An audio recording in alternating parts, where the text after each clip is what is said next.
Hey everybody, Wolf Lord Rho here. Today I thought it would be good for us to take a look at the Emperor's relationship with each one of his sons. Now, I have been very vocal on the channel in my belief in the human Emperor, as it were, who looked down at the Primarchs as a father, not simply as tools of war. Were they created for a very specific purpose?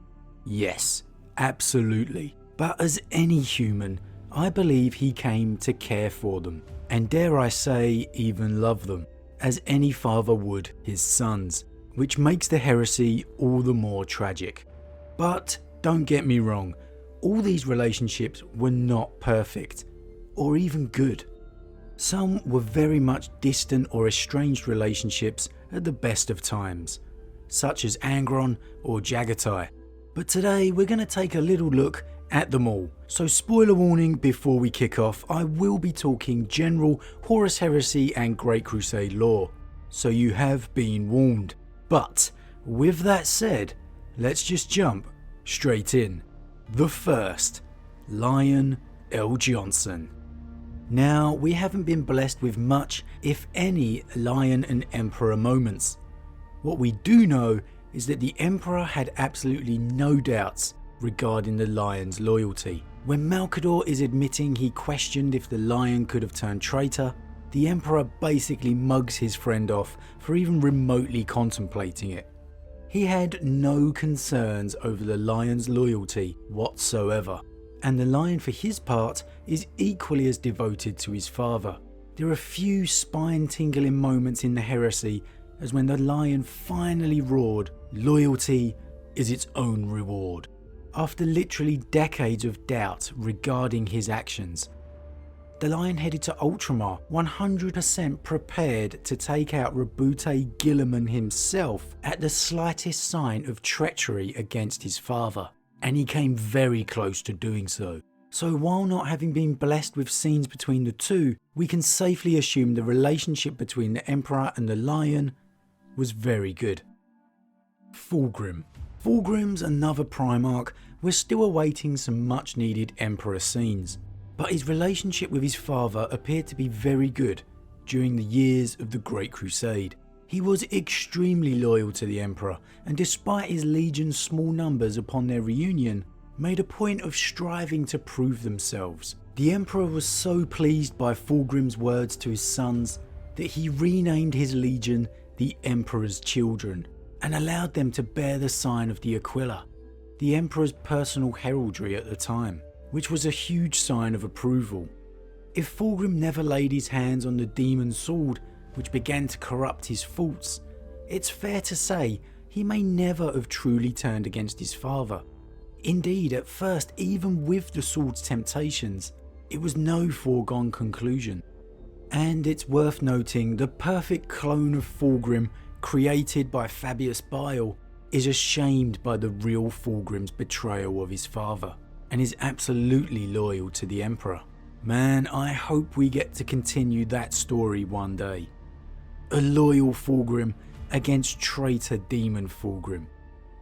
How awesome would that be? Perturabo.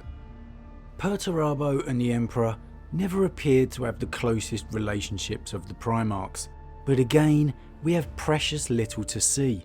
Perturabo rarely comes up in any conversations we see with the Emperor, and of course this is down to the authors, but I think it's a good reflection of how Perturabo felt. That all the attention went to his other favoured brothers, that despite everything he did, it was never enough to truly get his father's attention. Because let's be real here, the Primarchs are essentially children fighting for the attention of their father. And when we really dive into the root of their issues, it comes down to their human relationships. Perturabo most certainly felt that he was taken for granted, used for the grunt work, but none of the praise. Jaghatai Khan, the perfect example of a strained relationship. Now, there is no ill will or maliciousness at the heart of the Khan and the Emperor's distance, merely two different understandings, which is quite ironic really. The Emperor created the Khan to be the way he is. He understands him, yet still struggles to connect with him. The Khan sees the Emperor as a warlord. And well, he's not wrong in that. The Emperor in turn worried about where the Khan's loyalties would lie during the heresy. Being so much of the unknown, even the Emperor didn't know which way he would turn. But that's not to say there was no connection at all between the two. There's a rather poignant scene where the two are talking before the Khan departs for the Great Crusade, and the Khan's eager to impress his father, mentioning the modifications he's made to his flagship. But despite the good intentions, both struggle in this awkward moment. So yes, their relationship is best described as strained, but I do believe that deep down, each harbours good intentions. Despite the bravado of the Khan, he still refers to the Emperor as father.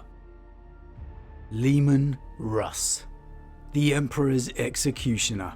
Now, we haven't been given much one-on-one time with Russ and the Emperor, but we have had some, and we've had plenty of Malcador and Russ moments.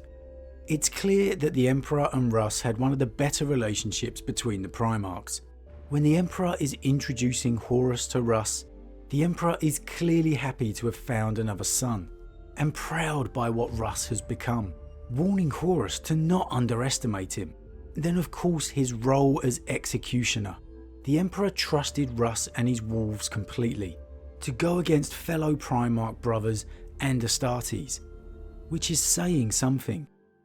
It's believed Russ was involved in taking out not only Magnus, but the two lost Primarchs as well. In a private conversation with Malcador, the Emperor makes a point of showing Russ has his backing, stating only those deserving feel the edge of his axe. And most convincingly, Russ is one of the few he knows will never fall. Russ for his part is completely loyal to his father, and is so confounded how Horus could have turned against him that he has to go and see Horus for himself. When he reaches Terra after the siege and witnesses his father upon the throne, he flees into the depths of the palace. In grief, flees for the first time in his life. And now, as far as we're aware, he's in the Eye of Terror, seeking the Tree of Life to heal his father. So it's safe to say Russ and the Emperor had one of the better relationships. Rogal Dorn, the Emperor's Praetorian. Dorn was selected by the Emperor to accompany him upon his return to Terra, to fortify the Imperial Palace. Now of course this was due to Rogal's role within the Primarchs, his talent for building, but it clearly demonstrates the faith and trust the Emperor had in the Imperial Fist Primarch. If there was any doubt there whatsoever, Dorn would simply not have been chosen. Dorn in turn was fanatically loyal to his father, so much so that he had no hesitation in killing Alpharius when they faced in battle. While this act absolutely played on his mind and emotions, he reaffirmed his decision to be the right one in his reunion with Vulkan, and upon the Emperor's death, Dorn appears to have become consumed with feelings of failure and guilt, believing he failed his father, and as such became consumed with the thought of vengeance against his traitor brothers.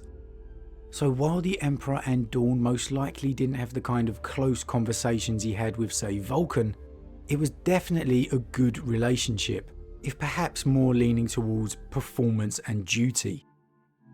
Konrad Curze. Alas, poor Konrad.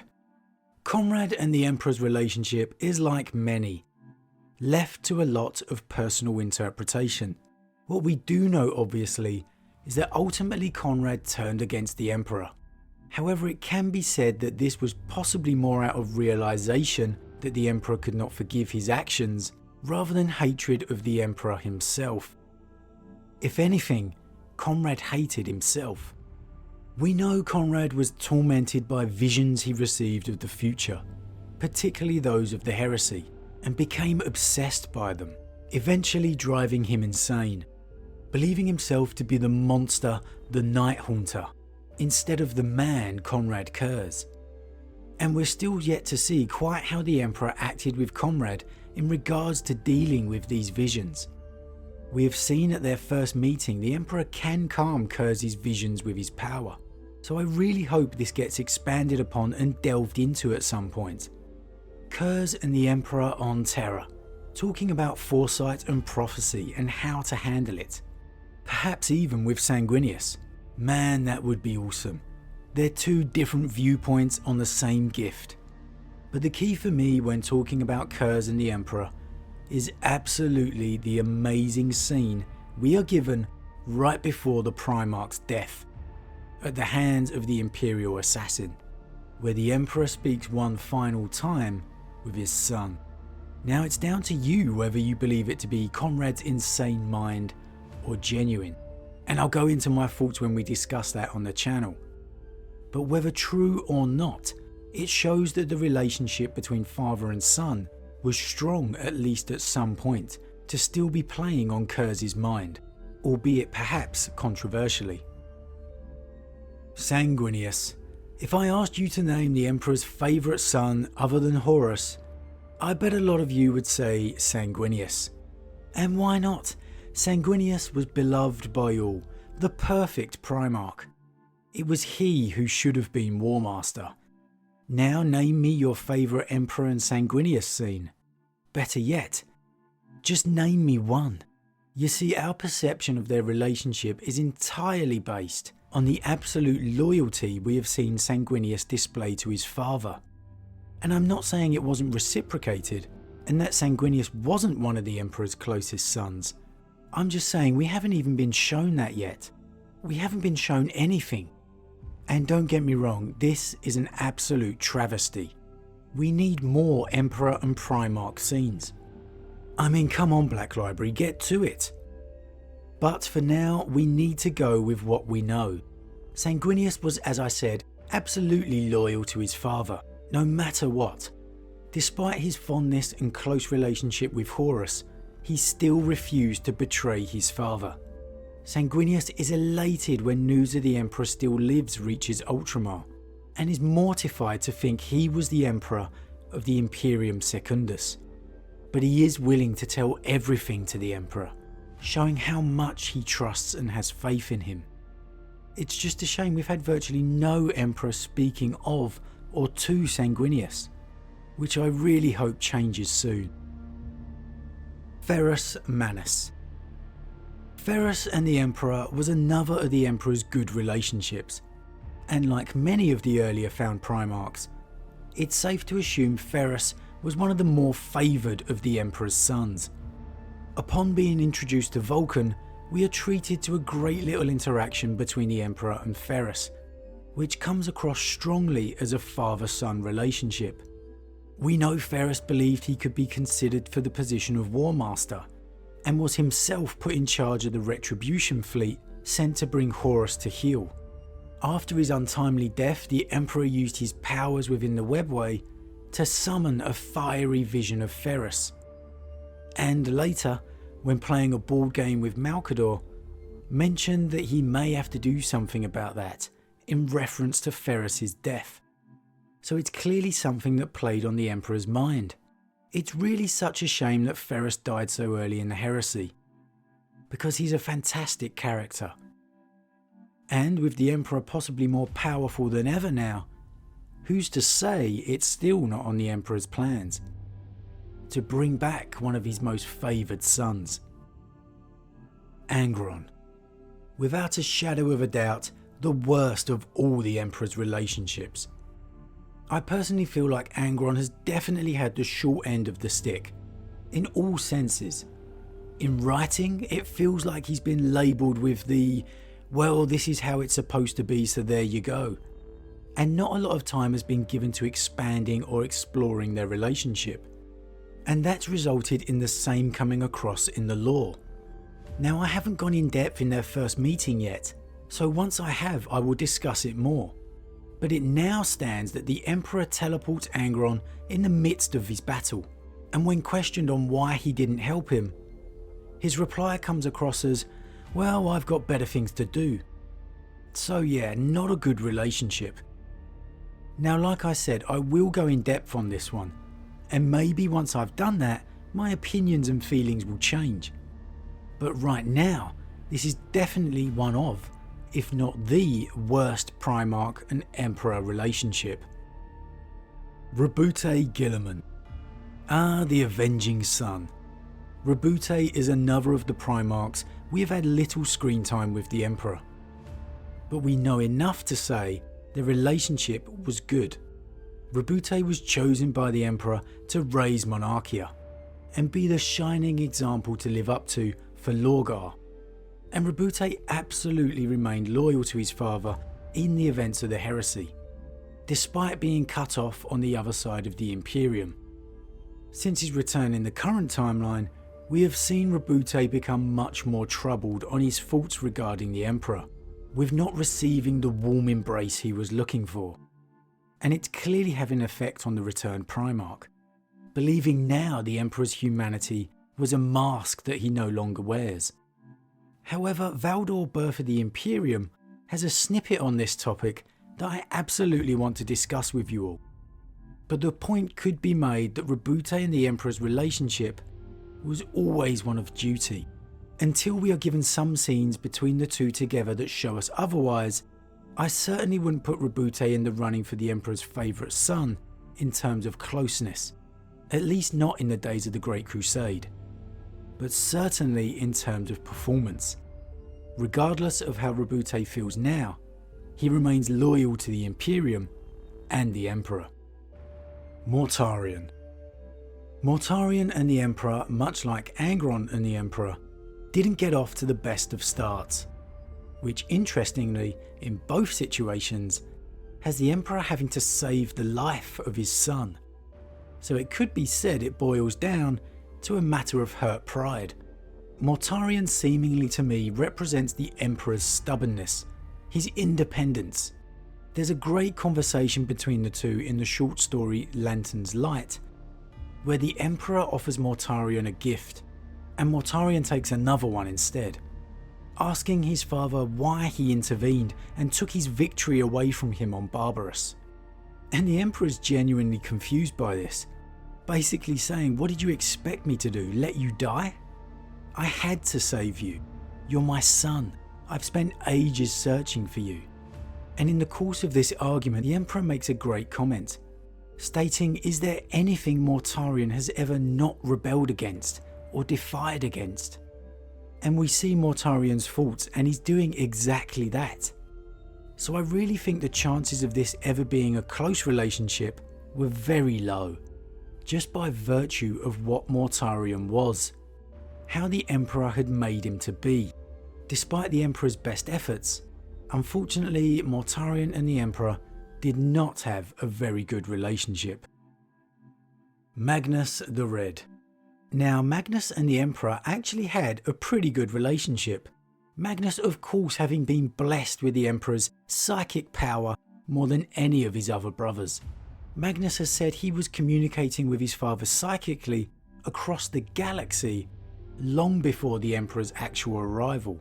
And we've seen the two having warm conversation upon Terra itself.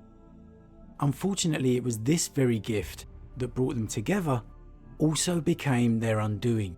Thanks to having the Emperor's psychic gift, Magnus often believed himself to be above his brothers, and of course pushed him to delve too deeply into the warp.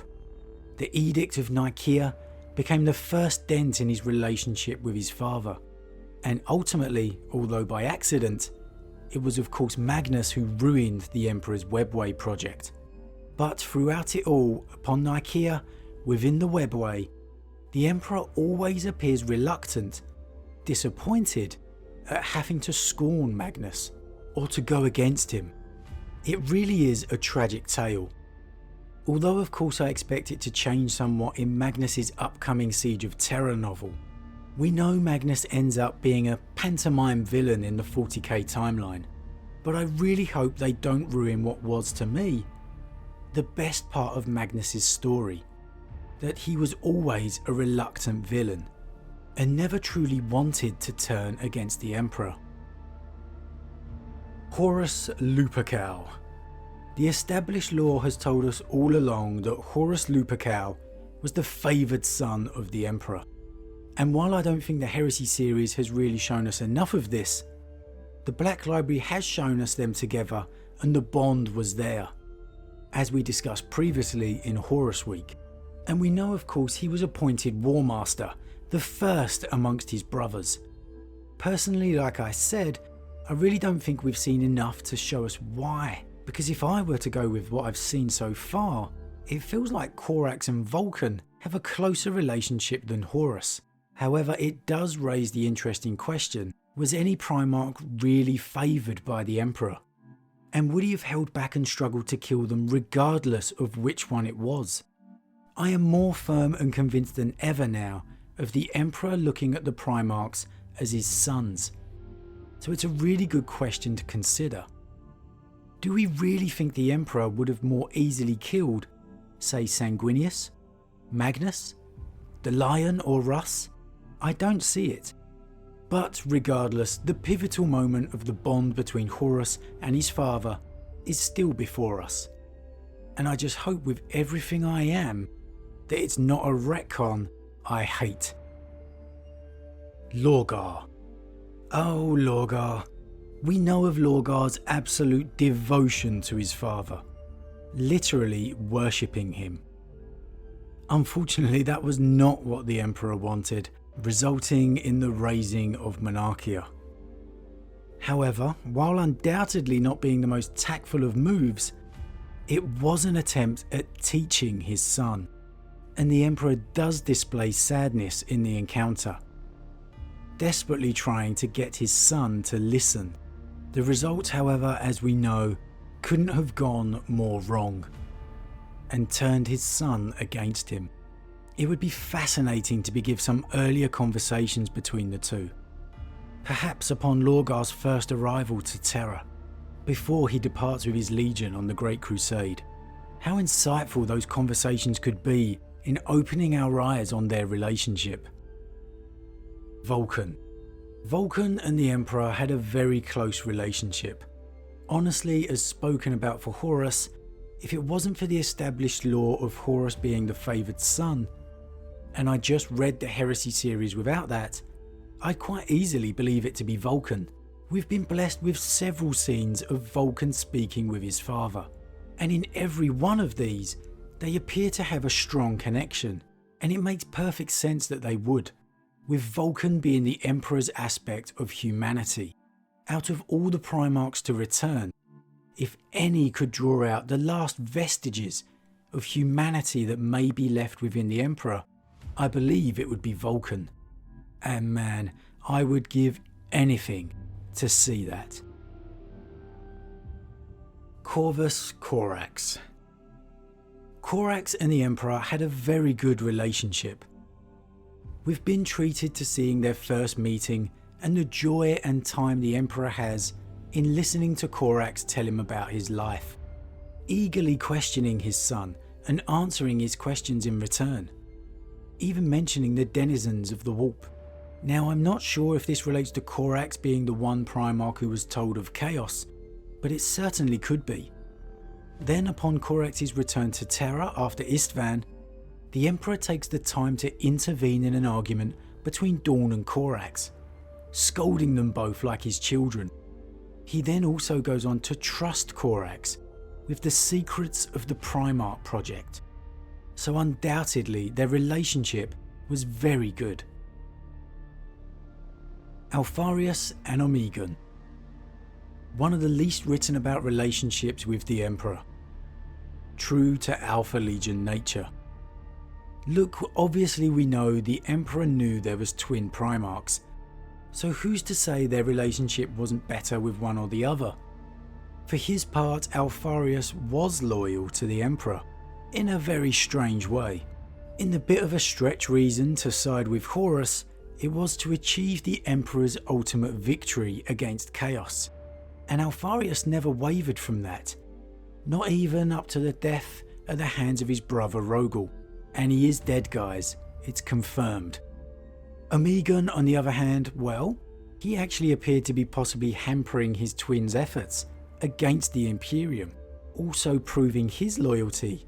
Oh my god, it's so confusing talking about Alpha Legion. Why can't anything ever be simple? Long story short, We haven't seen any real Emperor Alpharius interactions, but in a strange kind of way, Alpharius was true to his father's dreams. Right, well, that's all of them. What do you think about the Primarchs' relationships with the Emperor, guys? Agree with me or have different opinions? As always, drop your thoughts in the comments below. I love to read them. A huge thank you to all my subscribers. Your support really means a lot to me. It truly does. And if you're new, please consider subscribing to help the channel grow. If you enjoyed this particular vid, then why not drop a like on it too? But with that said, I am off, and I'll see you all again real soon.